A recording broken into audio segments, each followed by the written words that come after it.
اور یہاں پر کچھ دن رہنے کے بعد واپس گھر چلے جائیں گے۔ تم فکر مت کرو۔ میں نے کہا کہ میں آپ کے بنا اکیلے کیسے رہوں گی؟ یہ بات سنتے ہی میرا شوہر زوروں سے ہنسنے لگا اور کہنے لگا کیوں تمہیں اس حویلی سے ڈر لگتا ہے؟ میں نے کہا کہ نہیں، ایسی بات تو نہیں ہے۔ پھر میرے شوہر مجھے پیار سے پکڑ کر منانے لگے۔ میرا انکار کرنا مشکل ہو گیا تھا۔ پھر آدھا گھنٹہ پیار لٹانے کے بعد میرے شوہر مجھے چھوڑ کر دوسرے شہر کے لیے روانہ ہو گئے۔ اب میں اس پوری حویلی میں اکیلی ہو گئی تھی۔ میری دیورانی مجھ سے باتیں تو کیا کرتی تھی، لیکن مجھے رات کو اکیلے سونے میں بہت ہی زیادہ ڈر لگتا تھا۔ میں دن بھر اپنی دیورانی کے ساتھ کچن میں ہاتھ بٹاتی۔ میری دیورانی بہت ہی زیادہ فرینڈلی تھی۔ وہ مجھے کہتی کہ میں نے اپنے بچوں کو بورڈنگ اسکول پڑھانے کے لیے بھیجا ہوا ہے، وہ ہمیشہ 2 مہینے کے بعد ملنے کے لیے حویلی آتے ہیں، اور جو شوہر ہے وہ سارا دن کام میں بزی رہتے ہیں۔ میں بھی حویلی میں اکیلے بور ہو جاتی ہوں، لیکن اب تم آ گئی ہو تو ہم دونوں مل کر خوب مزے کریں گے۔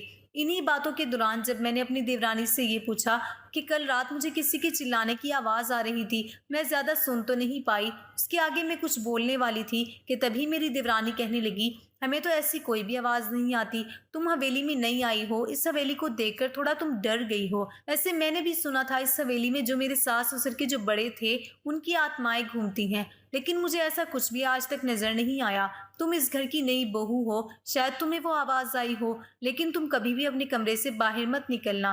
اتنا کہتے ہی میری دیورانی بات کو ٹالتے ہوئے کچن سے فوراً نکل کر اپنے کمرے میں چلی گئی۔ رات کو جب میں اپنے کمرے میں آئی تو اپنے کمرے کو اچھے سے لاک کر لیا اور پھر اپنے شوہر کو فون لگا کر بات کرنے لگی۔ میرے شوہر میرے ساتھ بہت ہی زیادہ مذاق کر رہے تھے۔ وہ مجھے کہنے لگے کہ کیا ہوا، تمہیں اکیلے نیند نہیں آ رہی یا پھر آج بھی تمہیں ڈر لگ رہا ہے؟ میں نے کہا نہیں، میں کسی سے ڈرتی نہیں، بس مجھے آپ کی یاد آ رہی ہے۔ پھر میں اپنے شوہر کے ساتھ گھنٹہ بات کرتی رہی۔ تبھی اچانک میرے شوہر فون پر ہی گہری نیند میں سو گئے اور میں نے بھی پھر فون رکھ دیا۔ فون رکھنے کے بعد مجھے نیند نہیں آ رہی تھی، میں تھوڑا بے چین ہو رہی تھی۔ کمرے میں ٹہلتے ٹہلتے میں بعد میں بستر پر آ کر لیٹ گئی اور پھر گہری نیند میں سو گئی، لیکن رات کے قریباً 2 بجے مجھے پھر سے کسی کے چلانے کی آواز آنے لگی۔ یہ آواز کچھ الگ سی تھی، جیسے کوئی کسی کے ساتھ کچھ وہ سب کر رہا ہو، لیکن مجھے لگا کہ شاید یہ میری غلط فہمی ہو سکتی ہے، کیونکہ اتنی بڑی حویلی میں میرے دیور اور دیورانی کے علاوہ کوئی بھی نہیں تھا۔ میرے دیور اور دیورانی کی عمر بھی کافی ہو چکی ہے اور وہ تو اس عمر میں یہ سب نہیں کر پائیں گے۔ یہ سب سوچتے ہوئے میں نے اپنے دماغ کو جھٹک دیا اور پھر چادر اوڑھ کر سو گئی۔ دوسرے دن جب میں اٹھی تو میں اپنی دیورانی کے ساتھ کچن میں ہاتھ بٹانے لگی۔ میں کچن میں کام کر رہی تھی، تبھی میں نے اچانک دیکھا کہ میری دیورانی نے سر پر پلو لے رکھا ہے۔ جب میں نے انہیں کہا کہ یہاں پر تو آپ کے ساس سسر بھی نہیں ہیں، تو آپ نے پلو کس وجہ سے لیا ہے؟ تو وہ مجھے کہنے لگی کہ انہیں خواب میں میرے ساس سسر دیکھے تھے، اسی وجہ سے اس نے پلو لیا ہے۔ مجھے اپنی دیورانی کی باتوں کا مطلب بالکل بھی سمجھ میں نہیں آیا تھا۔ پھر میں نے ان سے کہا کہ مجھے تو کل پھر سے کسی کے چلانے کی آواز آنے لگی، کیا آپ نے ان آوازوں کو سنا؟ تو میری دیورانی فوراً کہنے لگی نہیں، میں نے تو کوئی بھی آواز نہیں سنی، اور یہ کہتے ہی اس کے ہاتھ سے برتن نیچے گر گیا، اور جب اس برتن کو اٹھانے کے لیے نیچے جھکی تو اس کے سر سے پلو گرنے لگا، اور جب میں نے دیورانی کا چہرہ دیکھا تو اس کے چہرے کے سائڈ پر کوئی بڑا سا داغ تھا۔ وہ نشان ایسا تھا جیسے انہیں کوئی کٹ لگا ہو۔ اس چوٹ کو دیکھ کر میں نے کہا کہ آپ کو چوٹ کہاں سے لگی؟ تو وہ مجھے کہنے لگی کہ نہیں، مجھے تو کوئی چوٹ نہیں لگی، یہ تو پرانا ہی کوئی داغ ہے، اور یہ کہتے ہی وہ کچن سے بھاگ کر کمرے میں چلی گئی۔ مجھے کچھ گڑبڑ سی لگنے لگی۔ میری دیورانی تو ویسے ہی بہت اچھی تھی، لیکن جب بھی میں چلانے کی آواز کے بارے میں پوچھتی تو وہ مجھے کچھ نہ کچھ بہانہ مار کر کمرے سے چلی جاتی۔ اب میں نے سوچ لیا تھا کہ میں سچائی جان کر رہوں گی، اسی وجہ سے میں رات کو بے صبری سے انتظار کرنے لگی۔ رات کو میں نے کمرے کی لائٹ بند بھی کر دی، جیسے سب کو لگے کہ میں گہری نیند میں سو چکی ہوں، لیکن پھر رات کے قریباً 2 بجے مجھے پھر کسی کی چلانے کی آواز آنے لگی۔ میں اتنا تو سمجھ چکی تھی کہ اس حویلی میں کوئی بھوت نہیں ہے، یہ کسی انسان کی ہی آواز ہے۔ اسی وجہ سے میں نے کمرہ آہستہ سے کھولا اور آہستہ آہستہ قدم بڑھانے لگی اور اس آواز کو اچھے سے سننے لگی۔ آواز کو سنتے سنتے جب میں اپنی دیورانی کے کمرے کی طرف گئی تو مجھے وہ آواز میری دیورانی کے کمرے سے آنے لگی۔ میں سوچنے لگی کہ اتنی رات کو آخر ان کے کمرے سے اتنی چلانے کی آواز کیوں آ رہی ہے؟ یہی کچھ سوچتے ہوئے جب میں کمرے کی کھڑکی کے باہر جھانک کر دیکھنے لگی تو میری دیورانی اپنے گھٹنوں کے بل بیٹھی تھی اور ان کے شوہر ان کے بال پکڑ کر انہیں کہہ رہے تھے کہ میں نے تمہیں کب سے کہا کہ تم عارف کے پاس جا کر اس پیپر پر سائن کروا لو، میں نے تمہیں پہلے بھی کہا تھا کہ عارف کی کبھی شادی نہیں ہونی چاہیے، اس کی شادی بھی ہو گئی اور تم نے مجھ سے یہ بات بھی چھپا کر رکھی۔ اب دیکھو وہ دوبارہ واپس آ گیا ہے اور وہ گاؤں کی پرانی زمینوں پر اپنا حق جتائے گا۔ میرے دیور جی اپنی بیوی کو یہ سب باتیں بولتے ہوئے کہنے لگے کہ اگر تم نے جلد سے جلد ان پیپرز پر سائن نہ کروایا تو تمہیں جلد ہی اس حویلی سے غائب کر دوں گا اور کسی کو کچھ پتہ بھی نہیں چلے گا، کیونکہ میں بہانہ مار دوں گا کہ تم کسی اور سے محبت کرتی تھی اور مجھے چھوڑ کر ہمیشہ کے لیے اس لڑکی کے ساتھ چلی گئی۔ یہ ساری باتیں سن کر میری دیورانی اپنے شوہر کے آگے بھیک مانگنے لگی۔ وہ کہنے لگی کہ میرے چھوٹے چھوٹے بچے ہیں، ان بچوں کا تو سوچو، تم تو ان کے باپ ہو۔ یہ سنتے ہی میرے دیور کہنے لگے کہ میں ان بچوں کا باپ نہیں ہوں، وہ تمہارے پہلے شوہر کے بچے ہیں جو کہ اتنے سال پہلے روڈ ایکسیڈنٹ میں مر چکا ہے۔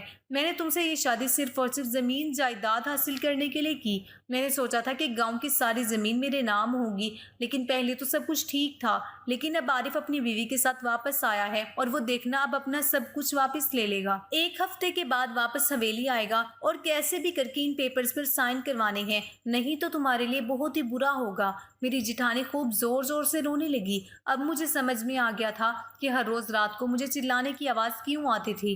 میرے دیور جی میری دیورانی کے ساتھ یہ سب غلط کر رہے تھے۔ پھر میں چپ چاپ اپنے کمرے میں آ گئی اور کمرے میں آ کر ان سب کے بارے میں سوچنے لگی۔ میں نے سوچ لیا تھا کہ مجھے اب خود ہی کچھ کرنا پڑے گا، نہیں تو میرے دیور میری دیورانی کے ساتھ کچھ غلط بھی کر سکتے ہیں۔ یہی سوچتے ہوئے جب میں صبح دیورانی کے پاس پہنچی تو تبھی دیور جی کمرے سے جا چکے تھے۔